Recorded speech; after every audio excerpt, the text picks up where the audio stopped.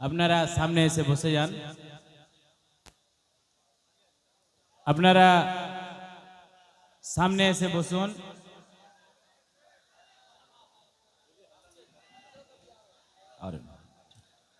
اچھا فوراً، اچھا جو لوگ یہیں پر بیٹھے تھے وہ کیوں اٹھ رہے ہیں؟ وہ بیٹھ جائیں نا. جو باہر سے آنے والے ہیں، یعنی جو باہر بیٹھے تھے پنڈال کے، ان کو اندر لے لو. بس سید صاحب تھوڑی دیر میں تشریف لانے والے، اور میں بھی بالکل کنکلوژن کی طرف چل رہا ہوں، بات مکمل کرنے والا ہوں. دیکھیے کوئی مجھے تو بارش کی بوندیں نظر نہیں آ رہی ہیں. بارش ہو رہی ہے لیکن کوئی اتنی زیادہ بھی نہیں ہو رہی ہے، ٹھیک ہے، کہ پریشان ہونا پڑے. بچے اور بزرگ حضرات جو ہیں وہ اندر کی طرف آ جائیں.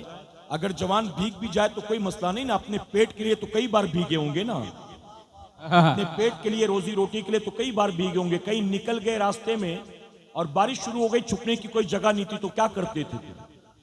گھر تو واپس نہیں آتے تھے نا، پھر تو بھیگ ہی جاتے تھے. کوئی بات نہیں، آج اگر بھیگ بھی جاؤ گے تو آپ کا یہ بھیگنا بھی میرا مولا دیکھ رہا ہے. آپ کا یہ بھیگنا بھی پیٹ کے لیے نہیں ہے، رب رسول کی رضا کے لیے. اور میرے نبی فرماتے جو علم کی طلب میں اپنے گھر سے چلا اور اس کے پیر گرد آلود ہوئے، یعنی پاؤں میں دھول مٹی لگ گئی، آقا فرماتے اللہ ان پیروں کو جہنم سے آزاد فرما دے گا. تو اگر ذکر کی محفل کی طرف چلے، پیر میں دھول مٹی لگ گئی تو ان پیروں کو جہنم سے آزاد. اللہ کے خزانے میں کوئی کمی نہیں ہے. آج شہدائے کرب و بلا کے نام پر اگر آپ پر بارش کے چند چھینٹے پڑ بھی گئے، یہ بارش آپ کو انشاءاللہ محشر کی پیاس سے بچا لے گی. سبحان اللہ، حق ہے. یہ بارش آپ کو محشر کی گرمی سے بچا لے گی. یہ بارش آپ کو قبر کی گرمی سے بچا لے گی انشاءاللہ.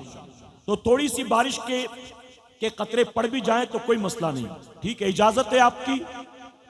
جو بزرگ حضرات ہیں جن کے بیمار ہو جانے کا اندیشہ ہے، بچے ہیں، وہ اندر کی طرف بیٹھ جائیں. نوجوان باہر چلے جائیں گے تو بھی کوئی مسئلہ نہیں ہے. اور شاید سب بیٹھ بھی گئے تو شاید بارش رک بھی گئی ہے. اللہ سب کو جزائے خیر عطا فرمائے. ایک بار درود شریف پڑھ لیں آپ. اللہم صلی علی محمد وآلہ الف الف مرہ. میرے پیارے آقا علیہ الصلوۃ والتسلیم کے پیروانوں میں عرض کر رہا تھا کہ امام حسین کے قاصد نے آ کر کہا کہ وہ ماننے کو تیار نہیں، بلکہ وہ دھمکی دے رہے ہیں.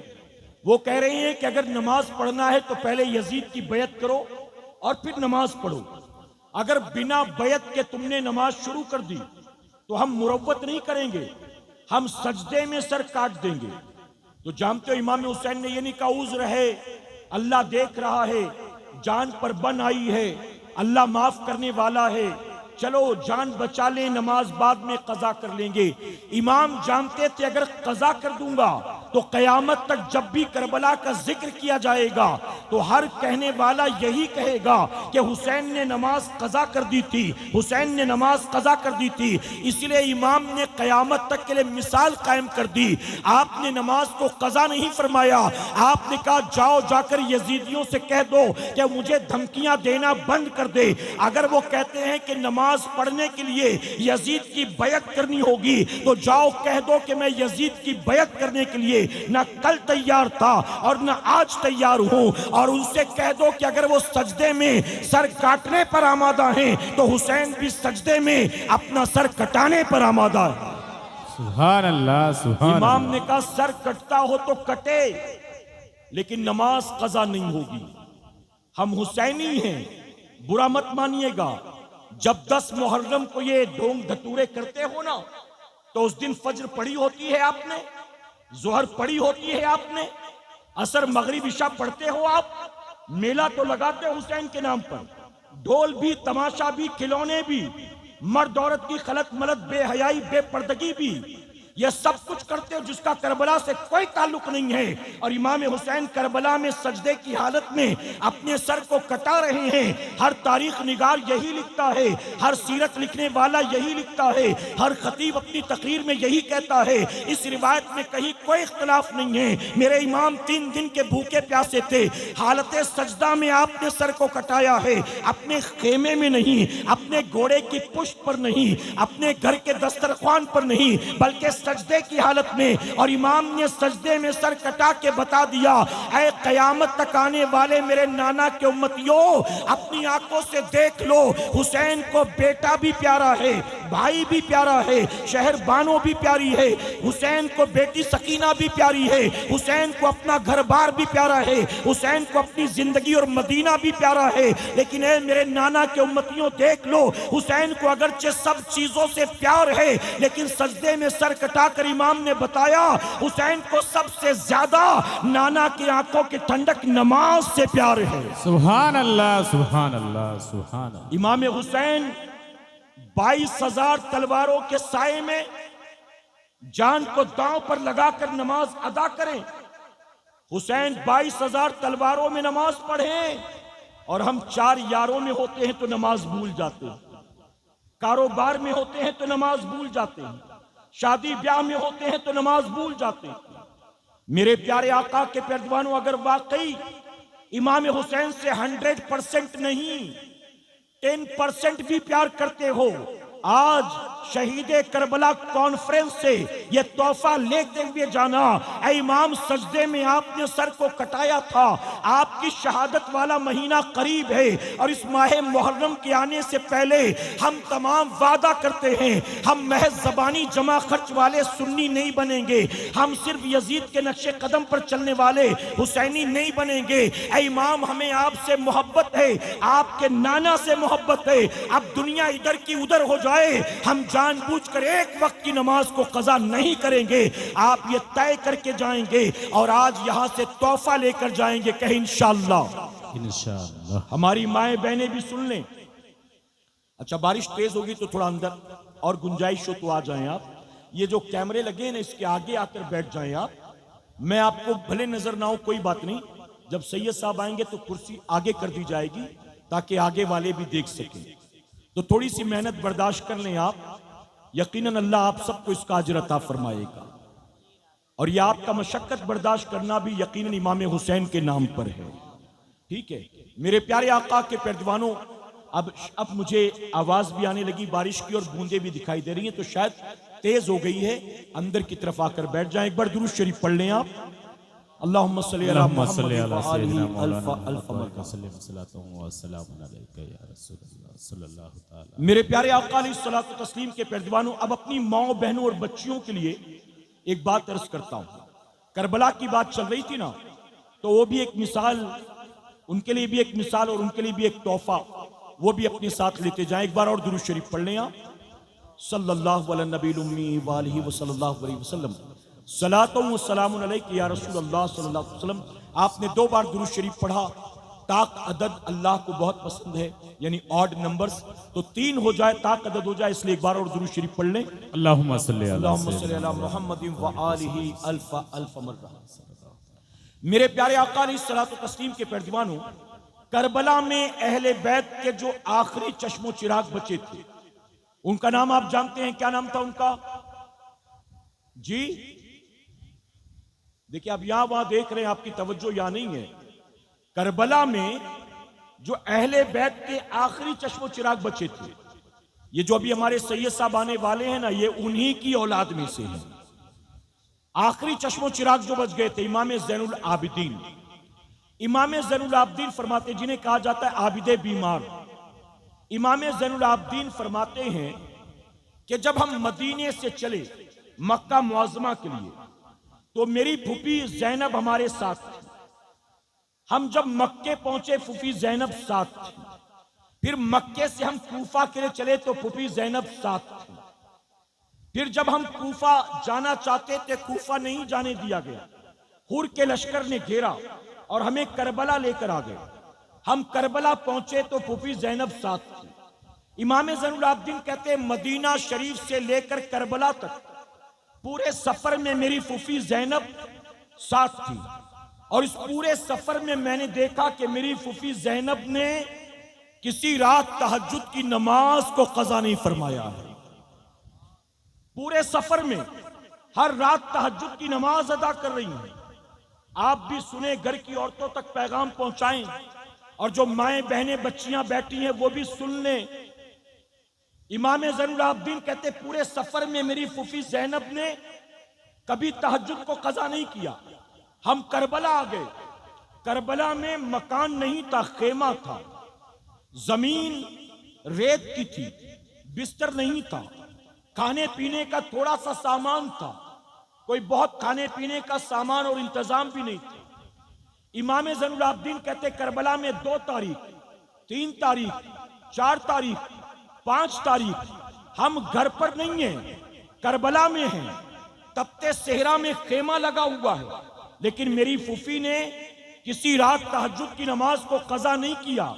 7 تاریخ کو یزیدیوں نے پانی بند کر دیا، 8 تاریخ ہوئی تو پانی ختم، کھانے کی چیزیں ختم، 9 تاریخ آئی تو کربلا کے میدان میں اہل بیت کے چھوٹے چھوٹے بچے بھوکے پیاسے تھے۔ امام زین العابدین کہتے پانی تو بند ہو گیا لیکن پھوپھی کی تہجد بند نہیں ہوئی، میری پھوپھی کی تہجد بند نہیں ہوئی۔ پھر کہتے 10 تاریخ کو صبح سے جنگ کا آغاز ہوا، یہاں تک کہ دوپہر ہوتے ہوتے تمام ہمارے جو رفقا تھے، اہل بیت تھے، یزیدیوں نے سب کو شہید کر دیا۔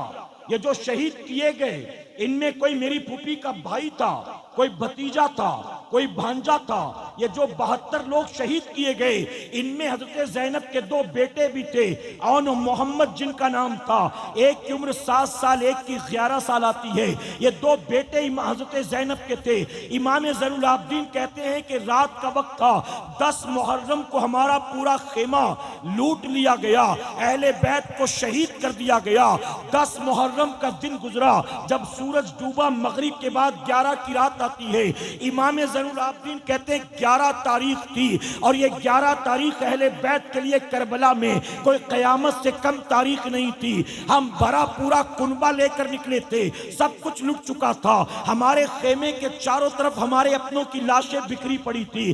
امام زین العابدین کہتے ہیں رات کے وقت جب میں نے یہ دیکھا تو میں دیکھ کر حیران رہ گیا۔ رات کی تاریکی میں میری پھوپھی زینب نے خیمے کا پردہ ہٹایا ہے، خیمے سے باہر نکل کر آتی ہیں، چاروں طرف جو لاشیں بکھری ہوئی تھی، میری پھوپھی نے ایک نظر چاروں طرف بکھری لاشوں کو دیکھا۔ امام زین العابدین کہتے کسی کا سر تن سے جدا تھا، کسی کے ہاتھ پیر بھی جدا کر دیے گئے تھے، کسی کا چہرہ پہچاننے میں نہیں آتا تھا، کسی کے جسم کو گھوڑے کی ٹاپوں سے روندا گیا تھا۔ ایسی 72 لاشیں پڑی ہوئی تھی چاروں طرف، ان میں کوئی میری پھوپھی کا بھائی تھا، کوئی بھتیجا تھا، کوئی بھانجا تھا، کوئی ان کے 2 بیٹے بھی موجود تھے۔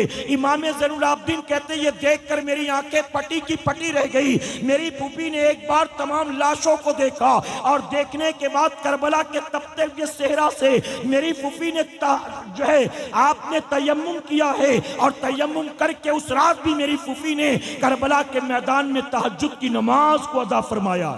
سبحان اللہ، بے شک۔ آپ سوچے جن کے گھر کی بیٹیاں بھائی کی، بھتیجے، بھانجے اور بیٹے کی لاش کی موجودگی میں تہجد قضا نہ کرے، کیا انہوں نے گھر میں رہ کر کبھی فرض نماز چھوڑی ہوگی؟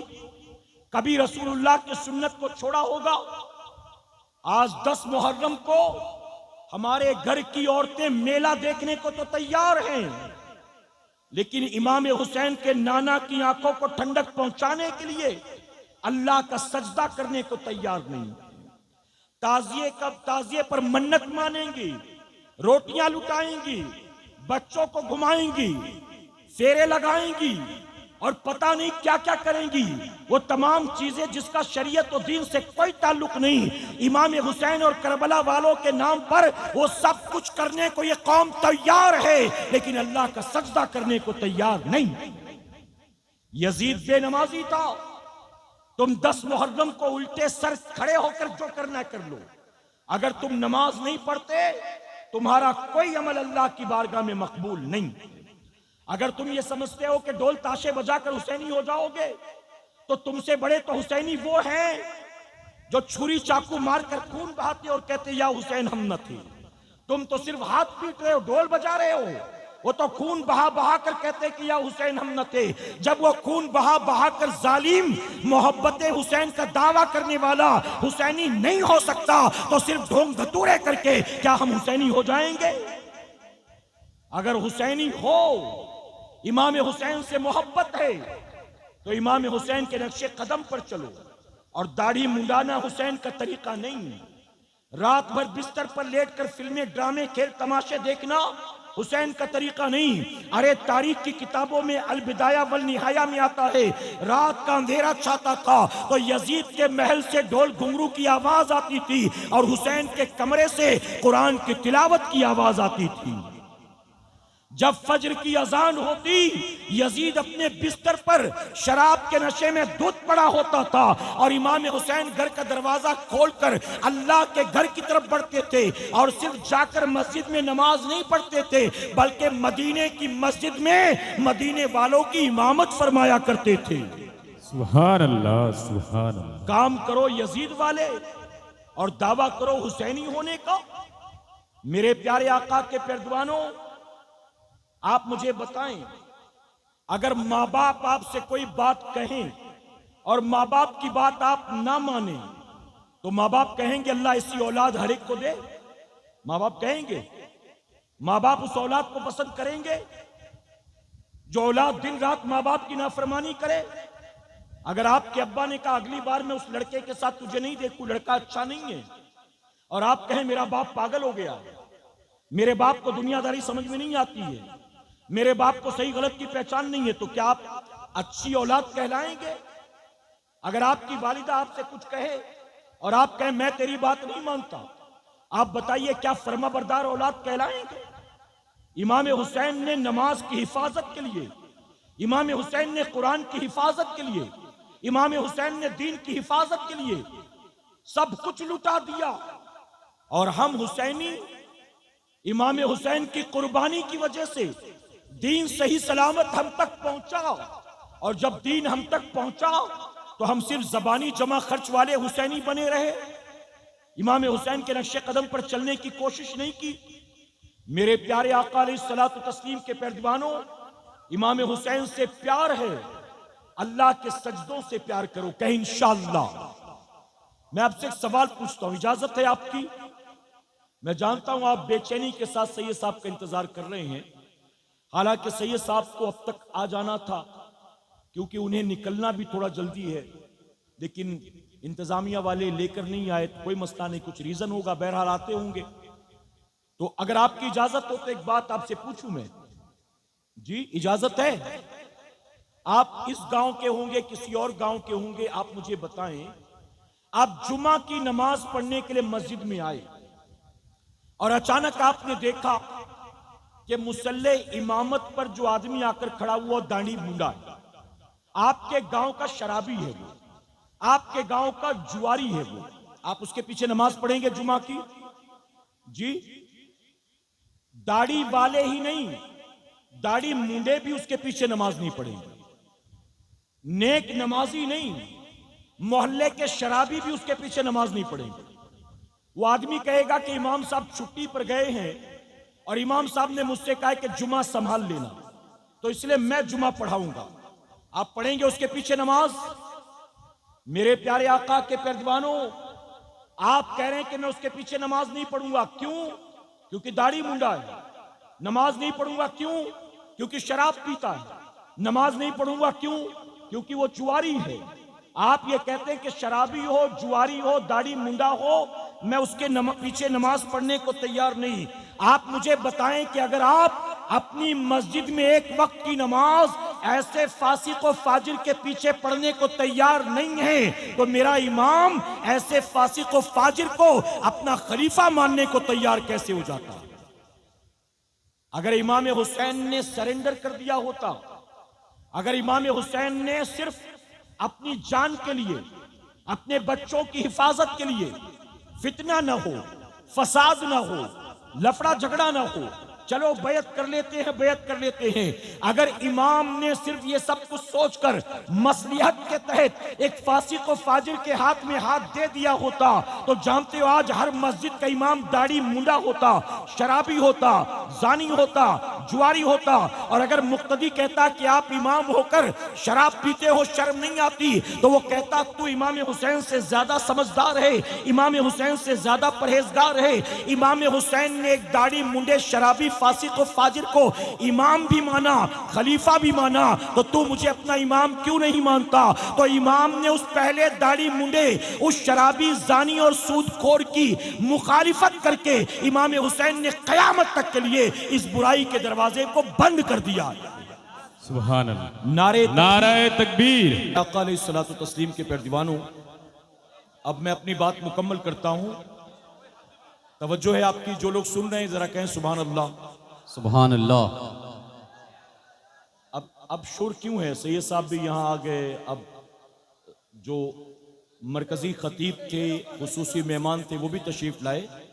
اب کمیٹی والے بھی بیٹھ جائیں تاکہ وہ بھی سنیں جی واہ واہ. جو پیغام یہاں سے دیا جائے. اب چونکہ اس بزم کے آخری مہمان بھی تشریف لا چکے ہیں تو اب کوئی انتظامات تو نہیں کرنا ہے، بلکہ اب خاموشی سے بیٹھ کر سنیں. ساری توجہ آپ کی ممبر رسول کی طرف ہونا چاہیے. میرے پیارے آقا علیہ الصلوۃ والتسلیم کے پیروانوں میں اپنی بات مکمل کرتا ہوں بس 1-1.5 منٹ کے اندر، کہ میں نے جو کہا کنکلوژن یہی ہے کہ اگر آپ امام حسین سے محبت کرتے ہیں تو امام حسین کی سیرت کو اپنائیں، امام حسین کے نقش قدم پر چلنے کی کوشش کریں، اور اپنی زندگیوں سے ہر اس برائی کو نکال پھینکے جو برائیاں یزید پلید میں پائی جاتی تھی. امام حسین نے اس یزید پلید کے ہاتھ میں ہاتھ نہیں دیا. اگر آپ نے ہاتھ دے دیا ہوتا تو آج محراب و منبر سے ہی سلامت نہ ہوتے، آج ہمارے چہروں پر داڑیاں نہ ہوتی، آج پیشانیوں میں سجدے نہ ہوتے، آج ہماری بچیوں کے جسم پر برقعے اور پردے نہ ہوتے. یہ میرے امام کی قربانی ہے کہ امام نے سب کچھ لٹا کر دین صحیح سلامت ہم تک پہنچایا ہے. تو اگر امام حسین سے پیار ہے تو امام حسین کی سیرت کے سانچے میں اپنے آپ کو ڈالنے کی کوشش کریں. یزیدی نہ بنے، حسینی بنے. یزید سے نفرت ہے تو یزیدیت سے نفرت کریں، حسین سے محبت ہے تو حسینیت سے محبت کریں. اسی لئے کسی شاعر نے بہت خوب کہا، حسین گر نہ شہید ہوتے، حسین گر نہ شہید ہوتے تو آج گھر گھر یزید ہوتے، آج گھر گھر یزید ہوتے. اللہ اپنے حبیب پاک کے صدقے ہمیں آپ کو سب کو کہنے سننے سے زیادہ عمل کی توفیق عطا فرمائے. درمیان گفتگو مجھ سے جانے انجانے میں کوئی غلطی خامی رہ گئی، آپ سب کو اور بالخصوص علماء کو گواہ بنا کر سچے دل سے توبہ کرتا ہوں. رب میری توبہ قبول فرمائے اور ہماری آج کی اس محفل کو میرا کریم قیامت میں ہم سب کے لیے، ہمارے والدین کے لیے بخشش اور نجات کا سبب بنائے. وما علینا الا البلاغ. السلام علیکم.